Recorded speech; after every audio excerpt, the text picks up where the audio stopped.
Black Tech Green Money? It will mean a lot if you rate us 5 stars on Apple Podcasts or Google Play. The way the algorithm works, the more you rate and say nice things, they'll introduce Black Tech Green Money to more people. And more of us need this content. So thank you for rating this podcast 5 stars today. Afrotech 2019, Oakland, California.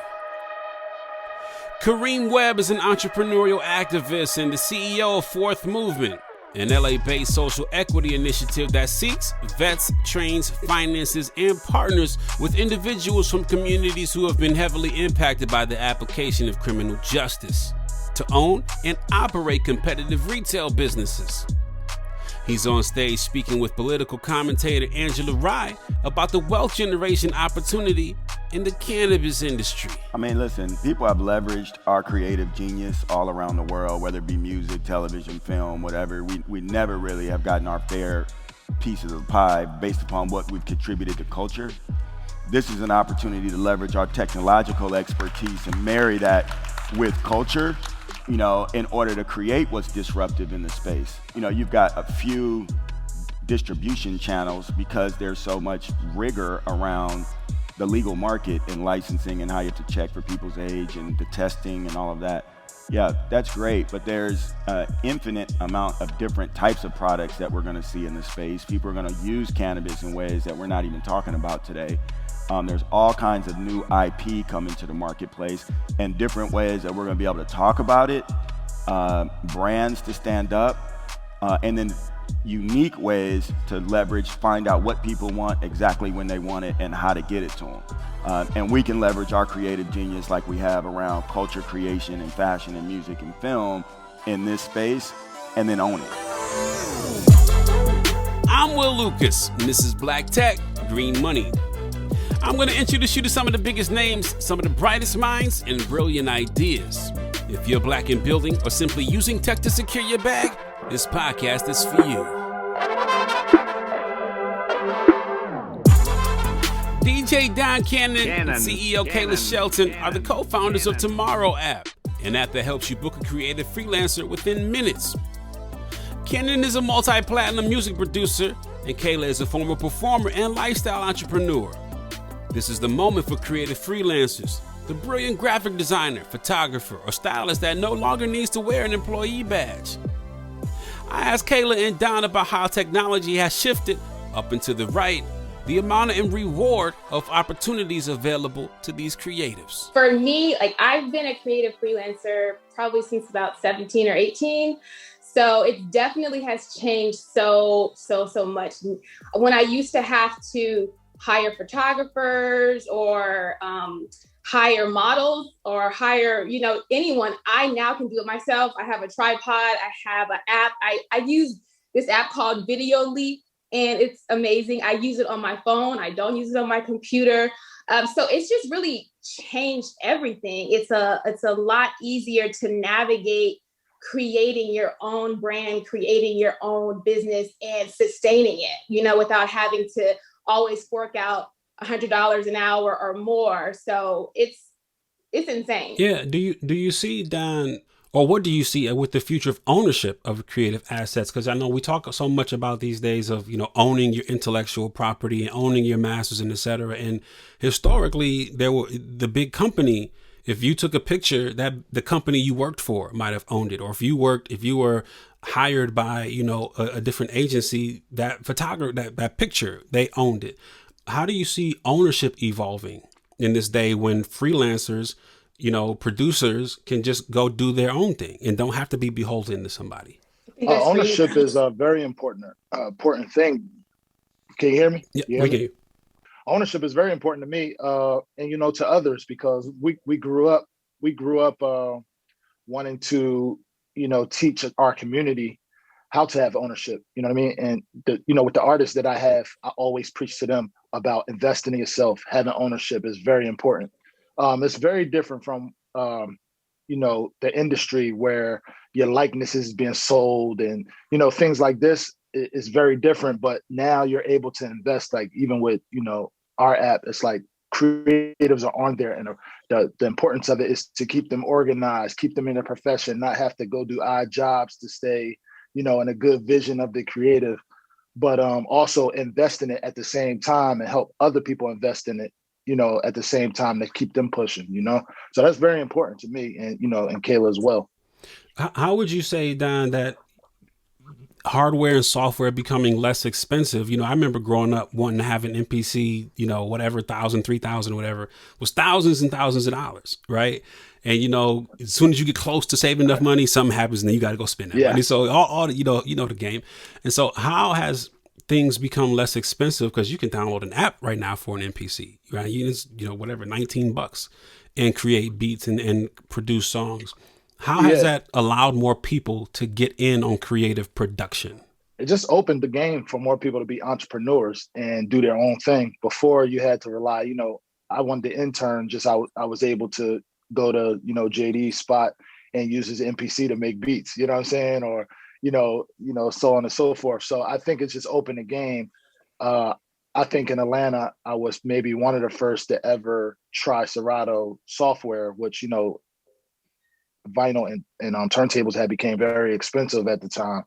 And I was like, yo, if I have a different type of setup, I can cut my costs and be able to get my gig and do it well. And people kind of laughed at me, and, as I move forward, I see some of the kids now, they're using these software. Some of them are free. Even I spent, thousands of dollars on Waves plugins. Now they're so cheap. So, in turn, like, with the game changing, I think it's just setting up the world to really, really embrace more entrepreneurs, more creative people, and just give you a chance to say, hey, you don't need the MPC to be the biggest, producer in the world. You don't need this tablet to draw the best dress in the world. You don't need, a certain microphone to be that.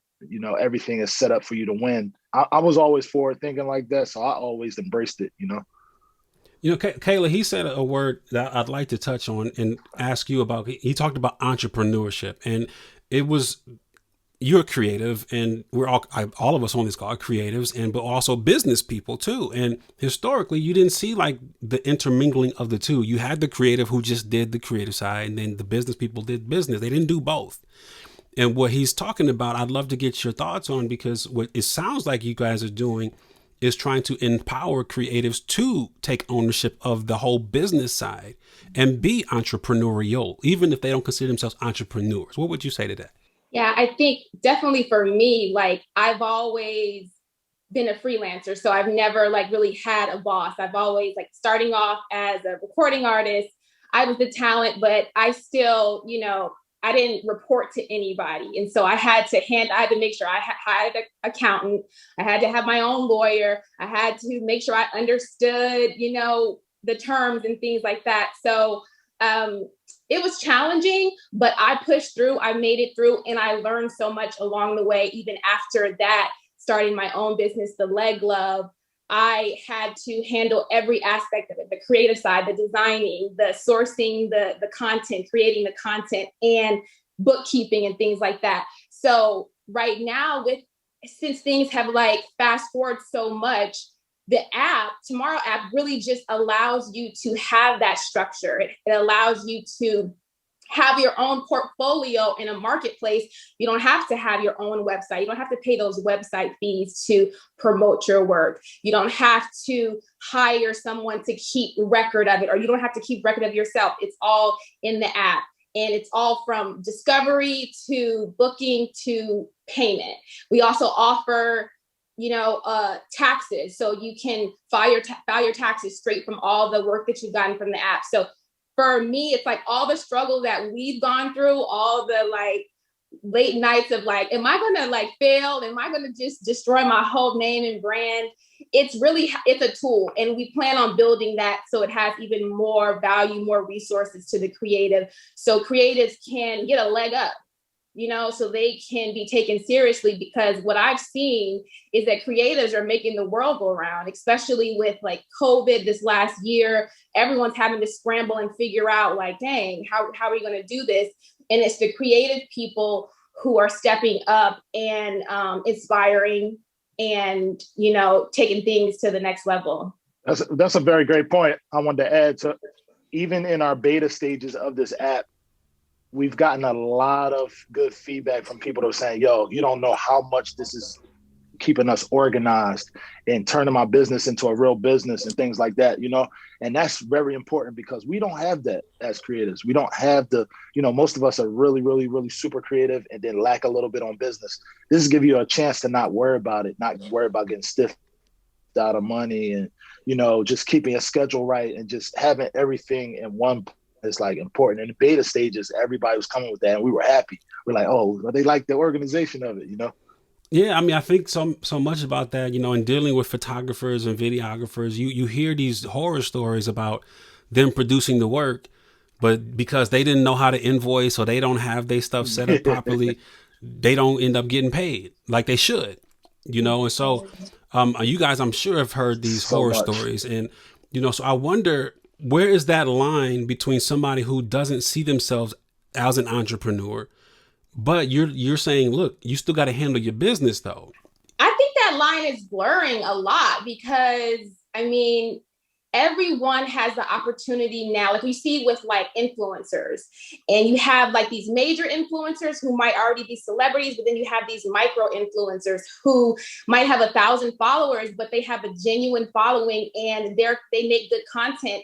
And then the larger brands like Nike is reposting them. So they're taking this, just creativity and turning it into a business for themselves. And with the app, with TmrO App, it's like you can be the creative that gets hired, and then you can also use the app to hire the creative that you need for your team. So if you've been hired to be a photographer and the person who hires you, the client is like, we really need models and voiceover. And you're like, oh, okay, you can actually use the app to go find those people and then come back to your client and be like, oh, I got the whole team ready for you. So it's really blurring those lines of, do I have to be an entrepreneur to be able to be a boss and handle this whole thing? It's making it really seamless. Don, with so many more people in the game, cameras, instead of being $10,000, you can go buy one for 500 now, instead of the MPC being, $3,000, you can go get a digital one for, a couple tens of dollars, instead of et cetera, et cetera. How can creatives then separate themselves and actually shine when there's so many more people in the game? This is my favorite subject, and Kayla knows this. Which separates you from the rest of the crew, supposedly crew, is studying. And that's one of my favorite things, going back and studying textures. If it's a photographer, learning the lenses, learning the cameras, who use the camera, where can you find the camera? Where's the camera museum? Let's see some books where those, photos were in those, the same thing with me. I understand a lot of things about music because I studied Stevie Wonder. I looked at some of the pianos that he picked and why he picked them, why he recorded in certain places to get certain reverbs, why they use certain mics, and why, a lot of times when I came up, I had the cheapest equipment, but I made it sounded the sound so professional. And people understand now, it's like, oh, you really a student of the game. That's how you learned it. And that's what separates you. It's just, that's my favorite thing, just to study the rest. I'm over here like, yeah. And I think on top of that, that is for sure. That's what just keeps you going, have a long career. And I think when things get so saturated, I think it's about an experience. It's about like, who did you like working with the most? Who came on time? Who respected your time? Who had a great, disposition when they showed up? Who stayed a little bit later? And I think those who's more organized, who knew, who was prepared when they showed up on set or when they took on a project. I think that is super important, especially for me. Even, with all my experiences, it's like, I'm going to go back to this person because I can talk to them well. And at the end, it might take a little bit longer, but I'm going to have a good experience. I'm going to get what I needed, and I'm going to want to use them again, versus someone like, okay, they're popular, or, they can do it, but, the experience was trash. So I think that how you show up to work is a huge part of what's going to set you apart and allow you to continue to thrive and have repeat client after client. Love that. Don, I want to talk about like the economics of creating platforms. And what I mean by this is both from like a music producer standpoint, being the producer versus maybe the artist who's paying you for the track, or, being the creator of the TmrO App, a platform for artists and creators versus just being the creative. And what I mean by that is like, is there a big difference in the economics of the person who is the performer versus the person who's building the platform? And why I ask is because I wonder what it takes for more people to see the opportunity behind the scenes versus just the one out front.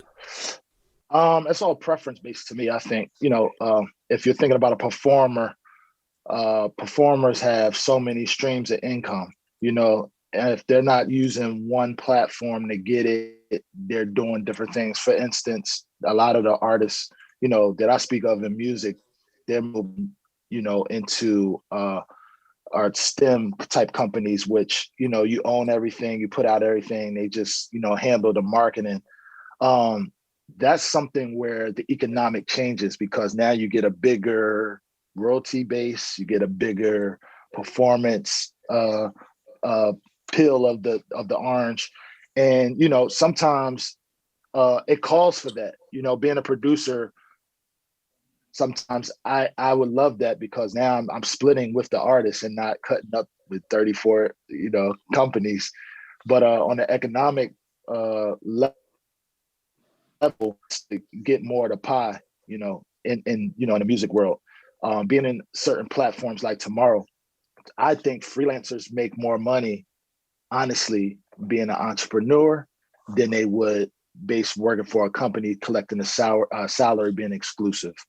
I just think the piece of the pie is larger and the outcome is larger, What would you say, Kayla? Yeah, you were a performer, and now you're in a different industry and creating a platform. And I wonder what your thoughts are on just taking hey, you're hiring me to do something versus I'm going to own and build a platform to serve more people and scale. Yeah. Well, I would say, just like for me, I like, as you said, it was a preference. I prefer, over the years, I prefer to be behind the scenes. I prefer that it's a lot less stressful, not in front of the camera, not having to, just deliver this like performance every single time. For me, with like, since I was a little girl, I have always dreamed. I had a idea that I wanted to create a company that had great culture. That I saw some of my aunts and uncles who hated their jobs and they hated their bosses, and they just lived like from 9 to 5. It was just a mess, and they lived for the weekends. And I'm like, one day I'm going to create that. So I'm going to hire all my family, and we're going to be good. And I feel like that's what's becoming with the TmrO App and what we're doing with the Start Engine Raise. We've created the platform. It's Black owned, it's independently owned at this point.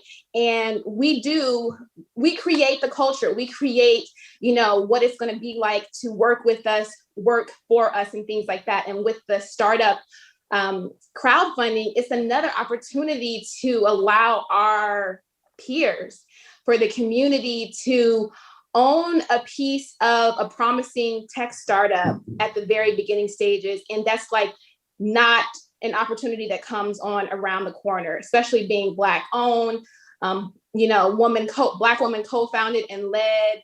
It's just exciting for me. And I feel like it should be exciting to other people. Everyone's buying their little stocks and little things here on Cash App and all that kind of stuff. And it's just like, wow, this is the time, and we're providing this opportunity. So this is where I've always, saw myself being. I didn't know it was going to be an app, but this is home, Don, there was this quote I found from you that talked, and you were talking about music, and you were talking specifically about Generation Now, but I think it's applicable here. I mean, in the quote you said was, Generation Now is self-explanatory. It's the generation of people, the now and the future, not the past.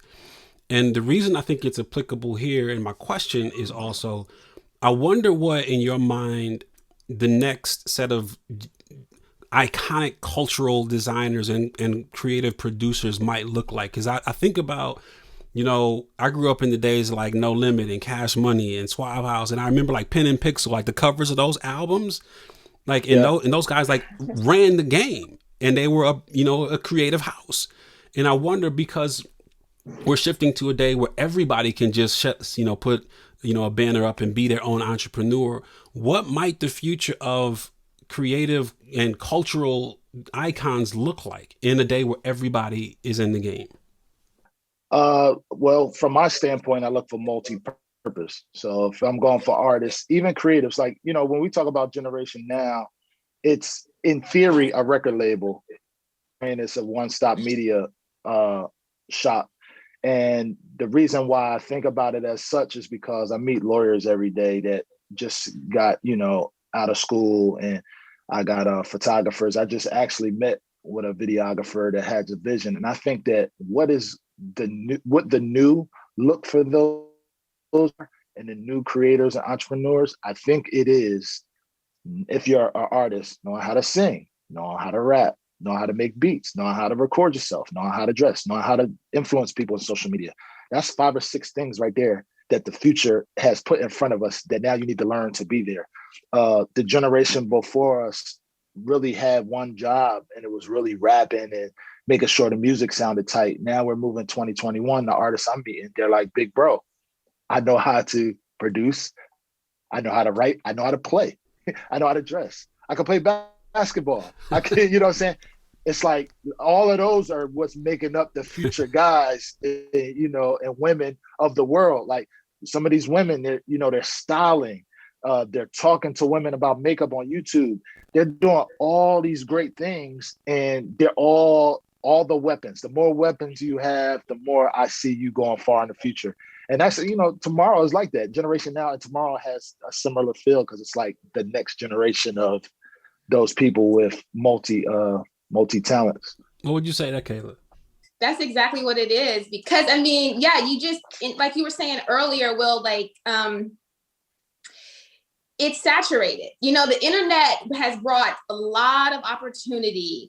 At the same time, it has saturated a lot of things that, once were, I won't say pure, but, just you had to work a little bit harder to be in that space. And so what do you do with that? You just, you take what you have and you make it the best of what it is, rather than just being like, well, dang, now they selling clothes. Now they doing it. And it's just like, everyone has an opportunity. Everyone has an opportunity. And I go back to saying the experience that you provide to people, that's what's gonna give you your community, your tribe, the people that stick with you, because that's really the only thing that we can feed off of right now is the experiences that are happening. Because everything else is just like, it's news on Monday, and then it's gone to something else on Tuesday, then Wednesday. And so these experiences are really special, and they can transform, all the way from personal experiences to your work experiences. And one thing that I always hear, it's like, do something you love and you never work a day in your life. And I think that's what it's about. And now we have the opportunity to do that.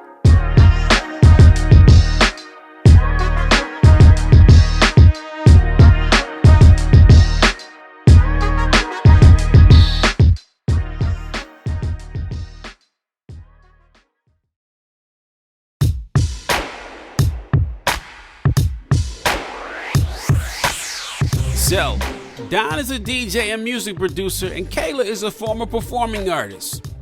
So many of us see the flashing lights and selfie opportunities and think that the person out front is the only one getting the bag. In reality, many people whose names you'll never know are going to the bank every day.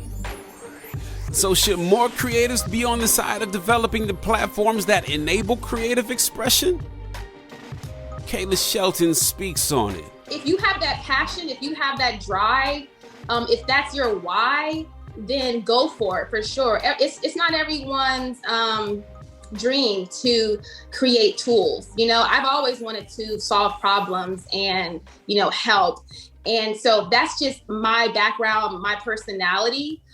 So if you want to say like, okay, in order to be competitive in the entrepreneurial space, yeah, like learn how to do it all, you know? But also as an entrepreneur, you do have to be able to sit back and restructure and figure out your strengths and your weaknesses, and so that you can really have some success. Like, it's not about doing it all. Like for me, I delegate a lot of things just because I can see that vision and I say, okay, I'm not going to try to do this because I'm only going to be able to do it 60%. I need it done 125%. So I'm going to delegate that, and that. And if my only job is to be the visionary that's looking at everyone and making sure they're doing their job, then I'm okay with that. So I think that it's really going to be like knowing yourself enough to know, okay, what do I really want and why? And what tools do I have to actually make that happen? And then that's the decision of, am I going to be on this side or both? Kayla, I wonder, like, what was the gap in the market that you had to have seen versus with what you guys are doing versus other platforms like an Upwork or a Fiverr? Like, what was the opportunity you saw that they couldn't touch?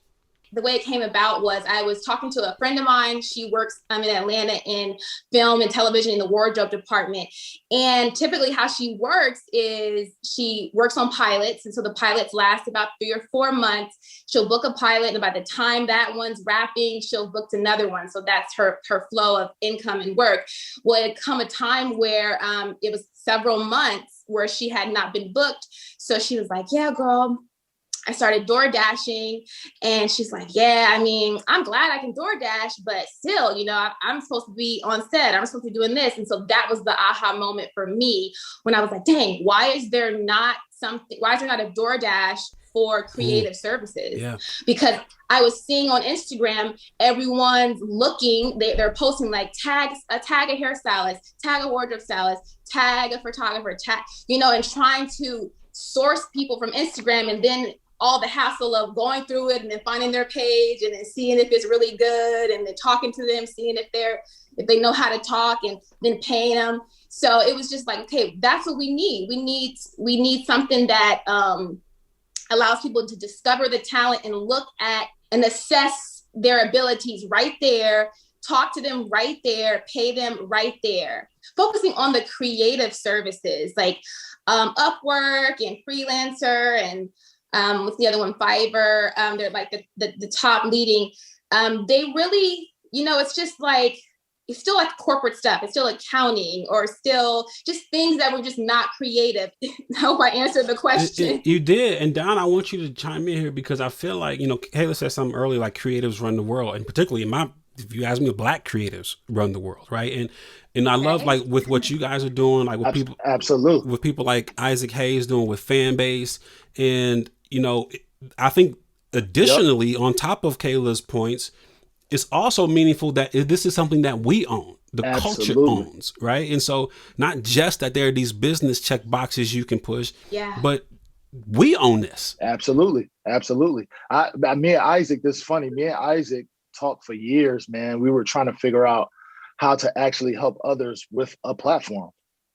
We didn't know what different platforms they were going to be, but, you know, his wound up being Fanbase, and it serves a great purpose. And then, you know, as TmrO, we serve a better purpose for creatives and being entrepreneurs. Or, you know, to add on what she said in the last statement, I always come across people that are super talented, and they always say, yo, I'll come see you. I got to work from 9 to 6.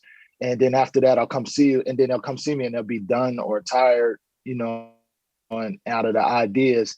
And I just wanted to put an end to that somehow, because that's what I run into all the time. Waiting, when I get off work, I'm gonna send you the session, or I want to try to put an end to that, because I seen the pain and the struggle that they had just having to work something they didn't want to do, just to take care of the responsibilities of the human. And, you know, I was like, yo, somehow, some way, I'm gonna figure it out. But when she brought the idea, it was just amazing. I said, oh yeah, this is it. You see so many apps, you know, even like Clubhouse, even you see so many apps that capitalize on the culture that we drive. Man, and so I think it's important that we have things that you got, like you guys are creating things that we can own. Yeah, absolutely. Yeah, it's like, It's like a family member. It's like, okay, we're not exploiting you because we would be exploiting ourselves. You know what I'm saying? Like, we really feel it. Like it was just it. And so when we started, at the beginning, before we just launched our crowdfunding campaign, we took some investor meetings and things like that, and we weren't feeling it. We're like, no, because you get to this point and you spent so much of your time and your hard-earned money to fund this and bring this product that you need yourself, because you're the customer, you're the creative, and then you have investors of maybe another race that are like, well, are you sure? Or, well, we challenge you to do this. And it's just like, no. So it really, the concern arose again, like, dang, we are doing something different by going this route, and sticking to our guns and, self-funding as long as we can. But it was something like, we didn't build this just for, money, or just to exit and go on with our lives. We really wanted to create something like special, something that will last and not turn into some of, what these other brands have kind of turned into. And no shade to anyone who has exited, because, we will exit at some point. But at the same time, before we exit, we bringing our people along with us. Yeah. That's an excellent point that you said at the Absolutely. end. Go ahead, Don. I was just saying that's very important. And, me and Kayla always talk as well about, not only people investing, us wrapping our arms around us being Black tech. You got Dawn Dixon out there. She's doing big things. You got Isaac Hayes. He's doing big things. And they embrace us and we embrace them. We're all moving in a world where we can help others. That's right. You know what I mean? We do this. This is our culture. You know what this is. You know what I'm saying? Let's do this together. Be a part. I want y'all to be a part. I educate people all day long about why this is such a great opportunity on both sides. Like, get your job and your career in order. Get your investments in order. The more we have like this, the stronger we are. So I feel like that's one of the things that I look for too. It's like, we have to stop, the quote unquote hating of everything that's going on and just embrace everything, invite people, continue to educate. And me and Kayla had this conversation all the time. It's the education of it. It's the education of it and bringing us to light, man, because there's not too many of us doing this stuff, man, Don, and I'd love to hear your thoughts on this, because there is an investment opportunity here for folks to be able to participate in what you guys are building. Yeah. And if you think about historically, the systems to create were owned by a select few. So, I mean, the systems, again, I talk about the MPC, those were owned by a select few people, and only so few people could make apps.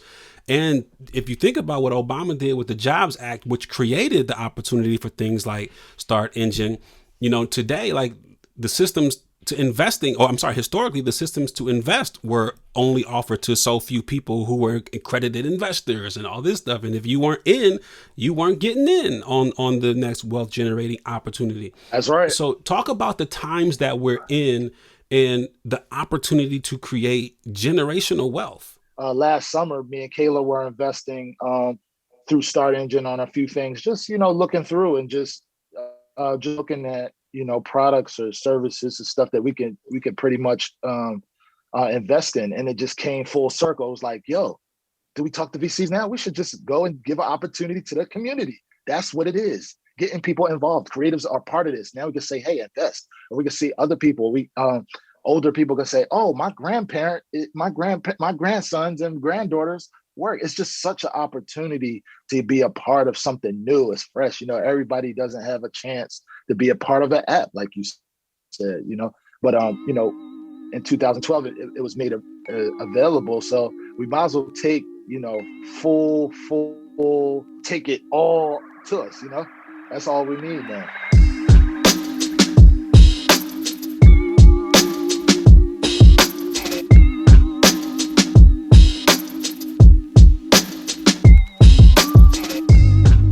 Black Tech Green Money is a production of Blavity Afro Tech on the Black Effect Podcast Network and iHeartMedia. And it's produced by Morgan DeBarn and me, Will Lucas, with additional production support by Love Beach and Raven Earbor. Special thank you to Micah Davis and Sakara Savagnan. You know, like the wine? Yes, that's his real name. Learn more about my guests and other tech disruptors and innovators at afrotech.com. Go get your money. Peace and love.